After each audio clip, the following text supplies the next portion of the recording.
Welcome explorers, my name is Zia. I'm with the Balboa Park Cultural Partnership and we are excited for you to join us today for this special virtual explorer experience with the Museum of Us.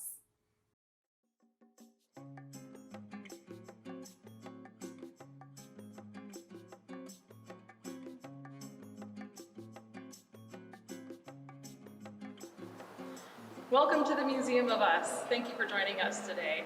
We're going to go ahead and go up to PostSecret. The PostSecret exhibit was originally conceived by the artist Frank Morin.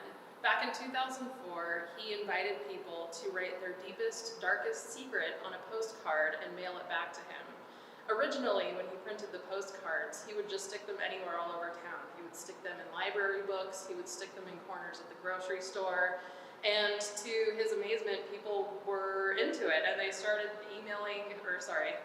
and they started mailing the postcards back to him. And they have been doing this ever since. He has an award-winning blog now, and since it has been going since 2004, he has received over 1 million postcards to date.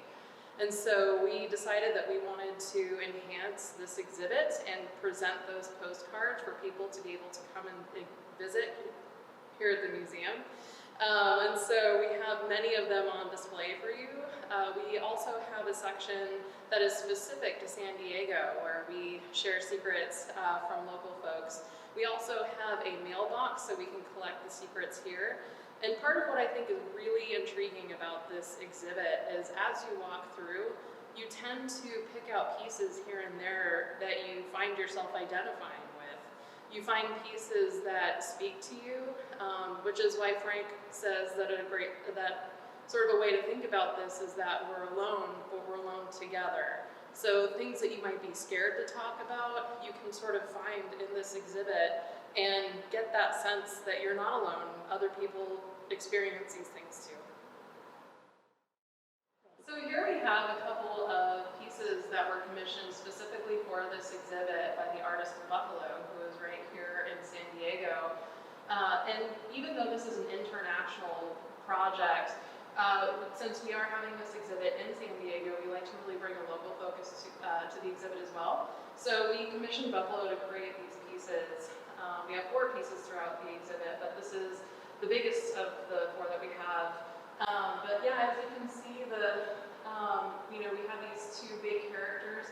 Each of the characters have multiple heads, symbolizing the different secrets that we have within us. And part of this piece too is about how the nature of secrets can either create or destroy. Some relationships are born out of secrets, some are destroyed by secrets, and these characters represent some of the many secrets within us. So as we enter the exhibit, we do want to take just a moment to let folks know that although some of these secrets can be really funny, some of them can be very uplifting, some of them can be very difficult and challenging for folks to read through, especially when one catches you off guard. So we just like to let folks know that some of this content can be pretty heavy-hitting, but it is a focus in this exhibit to not censor the postcards or edit the postcards too heavily because we want it to ring true to the secrets that people are sharing with us. So as a part of this project, we have received so many postcards, and our staff here and our development team in making this exhibit has read through a significant number of those postcards. So we really wanted to create a space where we can show you some of the volume of the postcards that we receive. And as someone who has read through many of the postcards myself, I can say it is just so touching, and I feel so humbled by all of the people who chose to pour their soul into these postcards, to trust us with their deepest, darkest secrets, and allow us to potentially put them on display. So as you can see, there are many, many postcards that we have received over the years that we've had this exhibit. So when we were developing this exhibit, one of the things that we thought was really important is that we not do a lot of over-interpretation, that we don't speak over the postcards, and that we aren't creating a lot of bells and whistles in the exhibit that are sort of competing with the message. We really wanted the postcards to shine on their own and for people to speak in their own words rewards with these postcards. So when we thought about that, we thought about, well, what are the ways in which people consume media? So this is one of the pieces that we created, which we refer to as the record rack. So when people are sorting through media, we sort of wanted to create that sensation of digging for vinyl. So if you're sifting through things, you're like sifting through postcards, you're reading the covers, you're pulling them out and looking at them. We created other experiences in the exhibit where you can peek open and look inside books. We created other experiences where things are on clipboards. So really just creating a platform for these postcards to really shine on their own. So this is the book wall that we created. So we wanted to, again, give people the opportunity to discover, to reward curiosity. So as you come through, you can open the books and see the postcards inside. It kind of feels like this little private moment that you have to yourself when you're reading the postcards. So wanting to further develop this idea that we want to really embrace people speaking their secrets in their own words, we were trying to think of ways that we could sort of add to the exhibit that wasn't just a postcard. So we created a line that people could call and leave secrets in their own voice. And we took those secrets and we put them on a small computer inside this phone. So when you're in the exhibit, you can listen to people speak their secrets in their own voice. I'm 39 years old and I still eat my boogers and pee in the shower.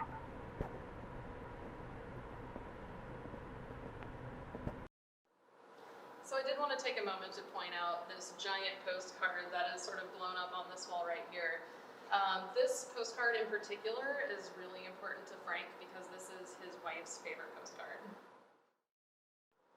So in this area, we wanted to create a little bit of space to also share some of the emails that Frank Warren gets. So on these clipboards, you can see the format's a little bit different, but we do include some of the emails. They do tend to be a little bit longer, but if you have the time, they're worth the read. So in this area, we have our San Diego specific postcards. So far, we've visited postcards that are international from all over the world and postcards that Frank has been collecting for many years. However, in this area, we really wanted to give that local emphasis and sort of highlight some of our local citizens here in San Diego. So if you're looking to find out what your neighbor's secrets are, you can find them on this wall here. In creating this exhibit, we really wanted to prototype having people create their own postcards in the exhibit. And so when we were creating these exhibit prototyping sessions where people could make their own postcard and also read through some of the postcards, we did see in some visitor observation that sometimes postcards hit really hard and you need a moment to sort of tuck away. Likewise, when you're filling out your postcard, we found that people really enjoy creating postcards as a group, but sometimes if you are digging deep to share a really big secret about yourself, you don't necessarily want to do it in front of other people. You want to sort of take your postcard and find a little bit of privacy. So we kind of created some nooks like this in the exhibit that just have some comfortable seating where people can sit by themselves for a little bit. We also find sometimes that people read a secret that hits so close for them that it can be very emotional and they might need to take a moment in a spot in the exhibit that's a little bit more private. It also became apparent to us that suicide prevention is something that we needed to address in this exhibit, since a number of the postcards do speak about suicide. So in some of these corners, we wanted to include some suicide prevention hotline information, and suicide prevention is something that's also that Frank feels really passionately about, and it's work that he supports and work that he's done as well too. As I mentioned before, this is one of the areas that we have in the exhibit where people can come and create their own postcard in the exhibit.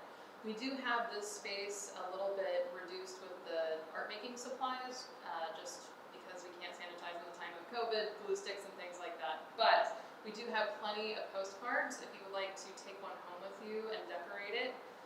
Likewise, we have a mailbox here in the exhibit. If you would like to fill one out and just drop it right in the mailbox, we do promise that we will read your postcard and it may even wind up on our San Diego Secrets wall. In the exhibit too, we wanted to create a little bit of space for Frank to talk about this project in his own words. So we included a small video that we produced in the exhibit, so you can hear from him what his thought process is in selecting the cards, what got him started on the project, and how he sees this project moving forward. It's something very personal, it's something human, it's something that connects us. I believe secrets are the currency of intimacy. My name is Frank Warren. I'm a father, a husband. I used to be a small business owner, but then a project called PostSecret took my life and turned it upside down. People project into the idea of secrets kind of what they're carrying in their own heart. So some people think it's weird. My mom thought it was weird for sure when I told her about it. But over time, people come around when they see the depth of what people are confessing on these postcards, the pathos, the emotion behind it. I think it has to move you. You know, it feels when you're holding a secret like it's this wall that separates you from others. But I think if we can find ways to let them go, we instantly see that that wall, it was like an illusion the whole time. It was really this bridge that connected us, not just to other people who might share the same secret, but to our deeper, truer self. In fact, I've put my own secrets on postcards. I have one or two in the exhibit here. But I can tell you, I always feel like I have a deeper secret waiting for me to find the courage to be brave enough to look a little bit deeper. Maybe that's the true reason I started PostSecret, even though I didn't know it at the time. And I thought I was creating that for other people when maybe I needed it the most. I like to imagine everybody sent me a secret that has expressed their vulnerable side, their truth. And by keeping that idea in my mind, I feel like I have more empathy for people I meet in my everyday life. And so my hope is that the exhibit enriches and entertains, but also inspires, also allows people to understand their secrets differently and the power of letting them go. So even though the museum is closed right now, we are still receiving many postcards in the mail. So we are reading all of the postcards and we're just depositing them right in the mailbox. And we're also really looking forward to you being able to come back and put your own postcards in the mailbox on April 21st. So to wrap up this exhibit, we have included some of our cultural resources here at the museum so we can talk about the ways in which different cultures treat secrets. And we have also included one of the original postcards from Frank Warren's project.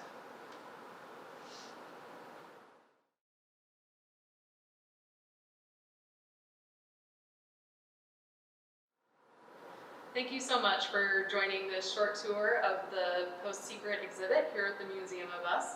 Make sure you stick around for the Q&A and please bring any questions you have.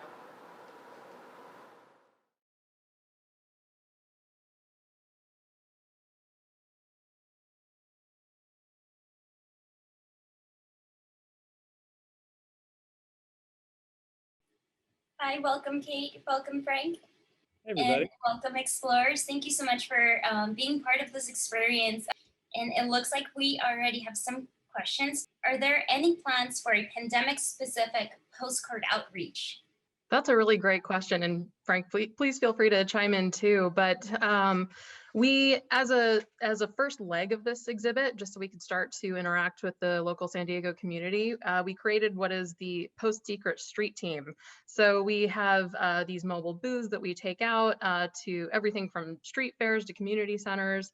And we have made an effort to sort of gather postcards in that way by, getting out of our building and more directly engaging the community. So it's a little bit tough to say, since we are hopefully on the tail end of COVID, but it would be really great to re-engage that street team in an effort to sort of collect some postcards that are, speaking to this, challenging last year that we've all had. So your street team will be out again at some point? Potentially. I think there's a lot of logistics we have to work through there. It might look different in a second iteration, but it would be intriguing to start that up again. Throughout the pandemic, has the Museum of Us or Frank, have you been receiving like postcards? Are they still coming in? Yeah, I've received postcards almost every day for 17 years now from all over the world. And I get secrets connected to events that are happening and affecting us. So, for example, around the holidays, I'll get a lot of holiday related secrets. Around Mother's Day, there's a ton of mothers related secrets, but I've never received so many secrets about one topic as I have about this pandemic. I think it's really been affecting us in deep, surprising, and different ways.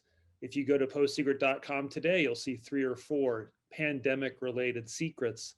One of them, let me see if I can read it verbatim.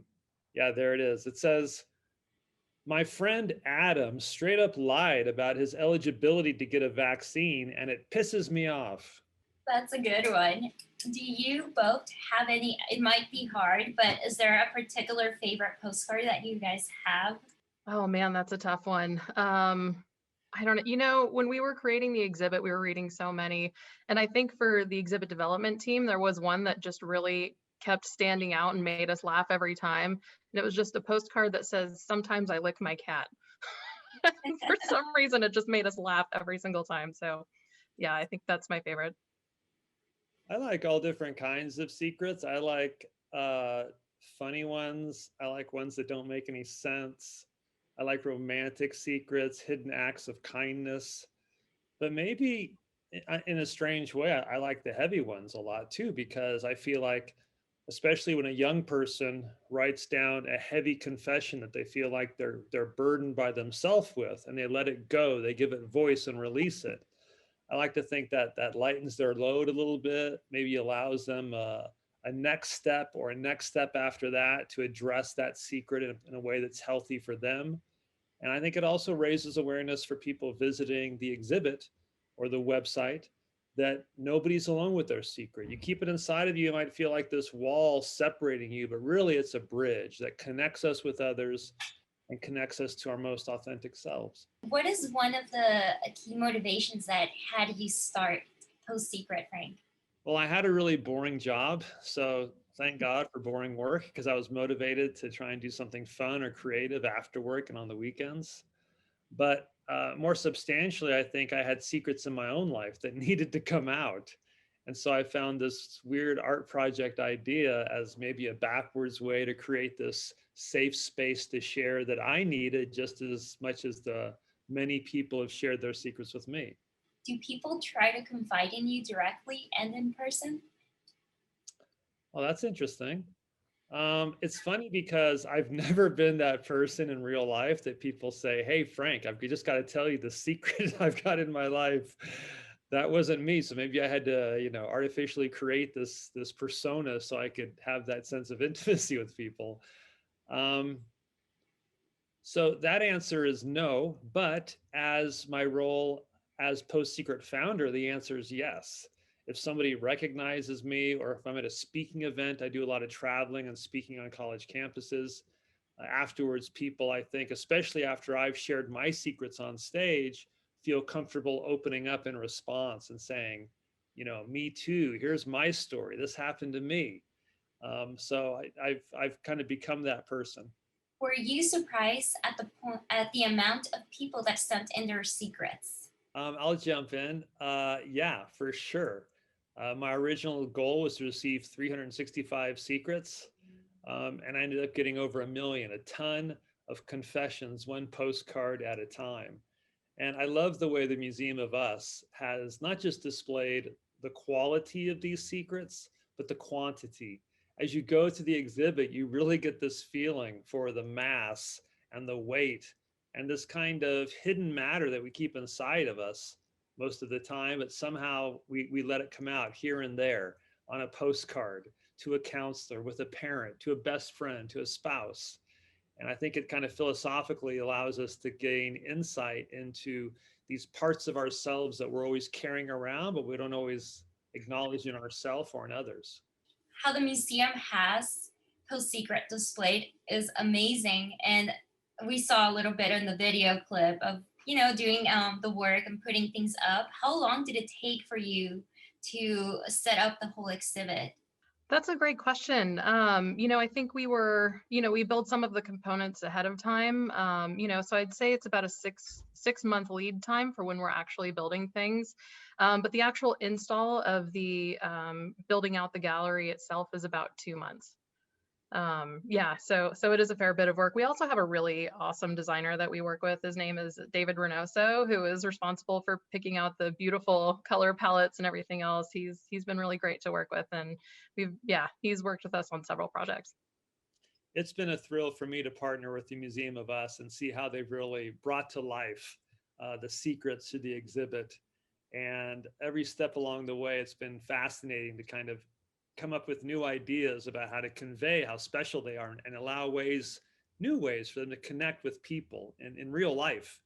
PostSecret has been available to people for a long time digitally on the web, but to be able to walk through the exhibit and see the postcard right there and see maybe the other side of the postcard and the postmark and the stamp and the handwriting, it just allows for, I think, a richer experience. And I think they've designed the exhibit, almost in the theme of a California adventure ride, like Disneyland. You kind of go through this journey, experiencing the postcards in different ways, and you come out in kind of a different place, but maybe feeling a little bit different too about what you've just seen. So if you do get a chance, I highly recommend taking your friends and family there, because it's a great way to celebrate the end of the pandemic. Why do you think PostSecret makes sense in an anthropology museum as opposed to an art museum? I mean, I think it would be a great exhibit for either, quite frankly. In terms of the art, it is incredible to have this sort of standard format of a postcard, and then just to see how creative people get with that postcard. And just all of the different ways that the images reinforce the messages, and the poetry that exists between those two things is just really awesome to be able to look through. But as the Museum of Us is a cultural anthropology museum, I mean, we are all about exploring human connections and exploring human relationships, the way we interact with each other. And so I think the content of the PostSecret exhibit is really on point for us that way. The postcards have seen a lot of museums for sure. They've been at the Museum of Modern Art, the Smithsonian, the White House during the Obama administration, dozens of galleries, international museums. I don't think they've ever been at an anthropology museum before. I think it's great. I think it really allows for this insight into something that we all carry and share. And my hope is that once you leave the exhibit, you realize that everybody has at least one secret that could break your heart. And if you can kind of hold that truth with you, I think it allows you to have more compassion for others and more empathy for yourself. And that's definitely, I think, connected to the Museum of Us and anthropology. What is the future for this effort? Is it going to be forever? Is someone going to carry the torch if Frank decides to call it quits? Is this person stepping up to carry the torch? I'm taking names. I don't know. My hope is that eventually the postcards can have a long-lasting archive at a university or a museum or some other institution that can really preserve the cards and maybe even analyze them in ways that I haven't been able to. I think it's a really singular archive of a snapshot of our lives in a very special way. So yeah, I hope this isn't the end. I don't think it is. There's some other very exciting things happening with PostSecret. So like in so many ways, PostSecret just keeps renewing itself as long as I don't screw it up. And I can continue to earn people's trust enough to share their secrets with me in the world. How long will this exhibit be at the museum? We don't have a specific end date right now. It's been a really great exhibit for us. So although we don't have an end date, we don't have immediate plans to change out that gallery either. And with over a million of postcards and digital content, are there concurrent exhibitions elsewhere? You mentioned other museums, but is there anywhere else that they can be found at this time? Yeah, they're all over, but I guarantee you there's no other exhibit of the postcards right now like the Museum of Us. It's the keynote. It is the gemstone. It's really special. So yeah, the postcards I think will always find a way to get out there and be seen. but never again like this. And so I'm thrilled when Kate says that we don't have an end date, because I think it's a great opportunity for the postcards, and I get such positive feedback. I think people really appreciate the time and care and effort that we've all put into this. And Kate, one of my favorite parts was the phone. Is that active at the moment? Can people still call and leave a secret? So that was something that we were offering leading up to the exhibit, just because it wasn't something we had done before, so we weren't quite sure how we were going to manage the volume of calls, depending on how many we got, how we were going to file them and store them or preserve them. So we don't have the line active right now, but potentially, if we want to explore renewing the content on the phones that we do have, we could open up those lines again. Can people still submit secrets, submit them through postsecret.com? Is that correct? Through postsecret.com. Postsecret.com is the website where you can see new secrets every Sunday. It also has the address where you can mail them in on a postcard. And Kate, is the museum still accepting mailed in postcards? Yeah, definitely. So we do receive some in the mail here and there. We don't have the capacity to receive huge volumes of postcards that way, but you can always, bring one to the museum. We have the mailbox. We're happy to receive them that way. And of course, Frank still receives them as well. So we are excited that we are reopening on April 21st, which is less than a week away. And other special news, I think Frank is going to join us for the opening that day. I'm really looking forward to it. That's really, really great. I'm really excited about the museum opening, and for explorers and museum members to just go in and explore PostSecret. With this, I would like to come to a close and say thank you to you, Kate, and thank you, Frank, for joining us. And for more Balboa Park content, you can always visit culturalpartnership.org, and that is culturalpartnership.org. We hope you enjoyed this. Thank you so much again. Thanks, everybody. Bye. Take care.